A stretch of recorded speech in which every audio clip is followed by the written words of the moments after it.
Hi guys! So today I just wanted to reminisce about art pop and the art pop era and how much I really liked it and how much it influenced me. So it all started back in August 2013 when the lead single Applause was released, and it did alright. It was quite popular with the fans because it was new material. As a lead single it didn't do quite as well commercially when you compare it to Bad Romance or Born This Way, but I still really enjoyed it. And around the same time the song Aura was leaked, and I just really liked that song. When I first heard that song I thought it sounded amazing. It's exactly what I thought the whole album would sound like, what with it being a big dance EDM style album. Yeah, it was exactly the sort of song that I wanted to listen to. It just sounded amazing. And then to fully kick off the era, she performed at iTunes Festival in London on the 1st of September, and I was there, and it was just amazing. She played 8 tracks from the album and a lot of them hadn't been played before, so it was amazing to actually hear this new material. And the standout track for me on that night was probably Art Pop. When she performed that, it was just brilliant. And as the release of the album got much closer, we started to hear a lot of other tracks that we didn't get to hear originally at iTunes. So Venus and Do What You Want were both released as promotional singles. Venus was originally going to be the second single with the music video and everything, but then Do What You Want did quite well in the charts, so she changed her mind. So Do What You Want ended up becoming the second single, and when she performed live on the X Factor she performed Venus and Do What You Want, so it was kind of cool to hear them both.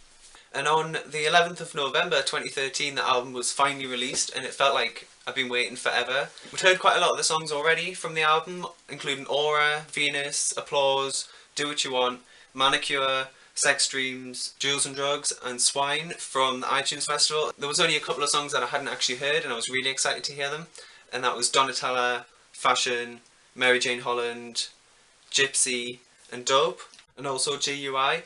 There had already been a couple of snippets from some of the songs, but I didn't really want to listen to them until I got the full album, so I hadn't really heard much of the other songs. When I finally got to listen to the whole album I thought it sounded amazing.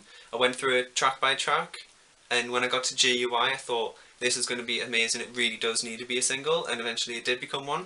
Greetings, Homeros, god of sexual desire. Then there was Sex Dreams, which was slightly different to what we heard at iTunes Festival, and it sounded so much better as a studio version. And the same with Manicure, it was slightly changed a bit and it sounded so much better. And then Art Pop, right in the middle of the album, track number 8, is one of my favourites. It just sounds so amazing as a studio version compared to the live one. I mean, it sounds really good live, but I just really love listening to the track itself as a musical piece. It sounds amazing. Free my mind, Art Pop. You make my heart stop. And then Swine wasn't as amazing as I thought it would be. It was more intense on the live version. It seemed like it had been a bit toned down really. Check out I'm Blonde. Donatella, that is, when I heard that I thought, this is amazing. This is one of my favourite tracks, and it's just so sassy and brilliant, and the lyrics and just the music, it is a really big EDM track and it just sounds so good. It's still one of my favourites from the album.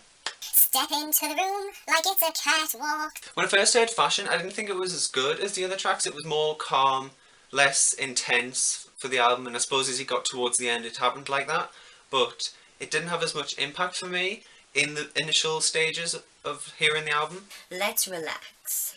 Mary Jane Holland was similar to Fashion in that way, that it was more of a come down and it wasn't too intense and didn't strike me as an amazing song when I first heard it. And then when I first heard Dope I thought, everyone's been raving about this song, it was supposed to be really cool, and then I don't know, I didn't enjoy it as much because obviously we had I Wanna Be With You as another version from iTunes Festival, and listening to Dope it was more raw and it just didn't strike us as such a brilliant song to me.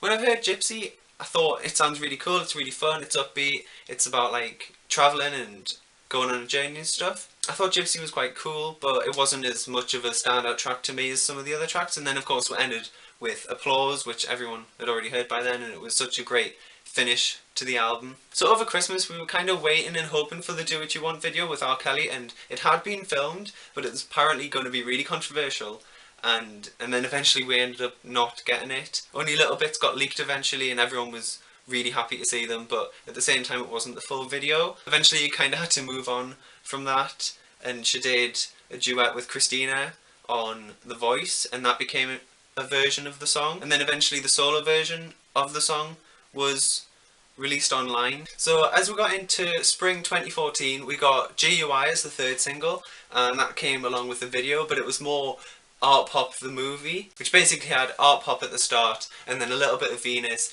and then the full GUI song, and then Manicure played during the credits, and it was really cool. I really liked the video. That's what inspired my outfit for the art rave. So after that, she performed at various events such as the Roseland Ballroom before it closed down, and then she started Art Rave, the Art Pop Ball tour in the spring, and then that went all the way through until November 2014. So as the year went on, I was just listening to the album. It was great, I loved it, and there was talks of a part 2 or a sequel, and that eventually didn't happen. There was many issues to do with that. I'm not 100% sure what. But yeah, so throughout the whole of 2014, I was kind of just got the tickets to Art Rave and was just preparing my outfit and getting ready, and I was really excited about it, and it was so great. And then eventually the 22nd of November 2014 came around, and that is when I got to see her in Newcastle in the freezing cold with my outfit on, by the way. It was the second last date of the entire concert. The following was the Monday in Paris, which was live streamed.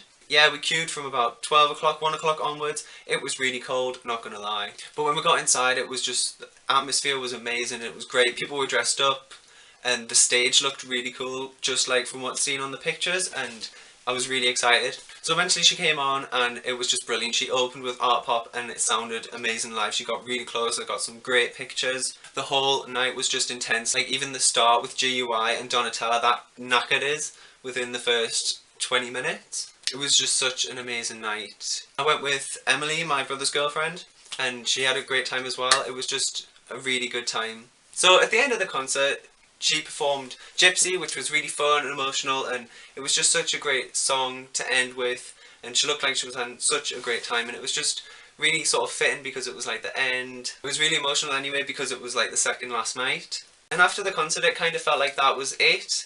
After she performed in Paris on the Monday, that was kind of the end of the era. It was very unlikely that part 2 was going to be released and the tour was finished and there wasn't really going to be any more singles.